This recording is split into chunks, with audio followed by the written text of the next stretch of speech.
पंचकुला का बेटा शहीद कर्नल मनप्रीत सिंह सेना मेडल से अलंकृत अदम्य साहस की उदाहरण, जिन्होंने कई बार आतंकवादियों को ढेर कर अपना साहस और ताकत का और वीरता का लोहा मनवाया, वीर गति को प्राप्त हुए हैं। जम्मू कश्मीर के अनंतनाग में जहां आतंकवादियों के साथ मुठभेड़ में वो शहादत को प्राप्त हुए हैं, उनके साथ ही हरियाणा के पानीपत के मेजर आशीष और जम्मू कश्मीर पुलिस अधिकारी DYSP हुमायूं सिंह भट्ट भी शहादत को प्राप्त हुए हैं। देश ने अपने 3 होनहार बेटे एक दिन में खोए हैं और जिसको लेकर जहां पूरे देश में मातम, वहीं इस वक्त हम पंचकुला में मौजूद हैं उनके आवास पर।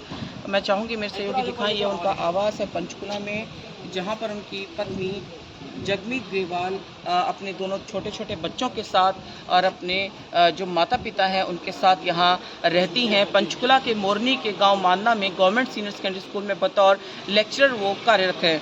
जो उनके सहयोगी शिक्षक हैं, साथ में सहकर्मी हैं और जो शिक्षा विभाग के अधिकारी हैं, उन्होंने जिस तरीके से बताया कि बेहद ही मेहनती और निष्ठा से अपना काम करती थी और बहुत ही अच्छी शिक्षा वो हमेशा बच्चों को देती थी। पूरी मेहनत और लगन से अपना काम करती थी, बच्चों को पढ़ाती हैं। पूरा ये बड़ा दुखों का पहाड़ जो है इस परिवार पर टूटा है। ऐसे में उन्हें हौसला बनाने तमाम उनके सहकर्मी, शिक्षा विभाग के अधिकारी और जो आसपास के रहने वाले लोग हैं, रिश्तेदार हैं, परिजन हैं, जिन्हें जैसे जैसे सूचना मिल रही है वो यहाँ पहुँच रहे हैं।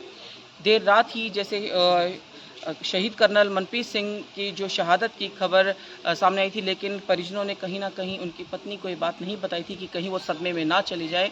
जब उन्हें सुबह इस बारे में सूचना दी गई है तो उनका रो रो कर बुरा हाल है। उनका जो 6 साल का बेटा है कबीर सिंह, वो फ़िलहाल स्कूल में है।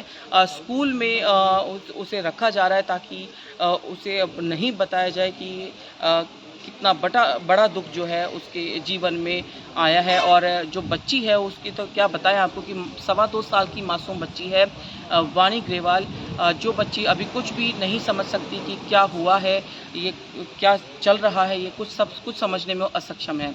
लेकिन आपको बता दें कि पूरे पंचकुला में ही नहीं, उनका जो शहीद कर्नल मनप्रीत सिंह का जो पैतृक गांव है मुल्लापुर में, मोहाली में, वहां भी मातम पसरा हुआ है।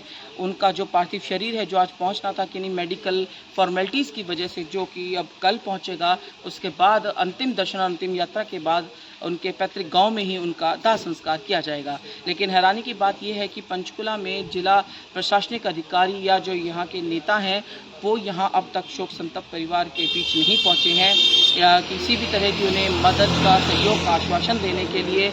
जबकि ऐसे में जिला प्रशासन जो है उसे तुरंत मौके पर पहुंचना चाहिए, परिवार को संभालना चाहिए, क्योंकि जब एक सैनिक जो है, एक जवान जो है बॉर्डर पर जाता है या देश की रक्षा के लिए जाता है तो वो जिला प्रशासन और समाज के हवाले ही अपने परिवार को करके जाता है कि उनकी सुरक्षा का जिम्मा अब समाज का है।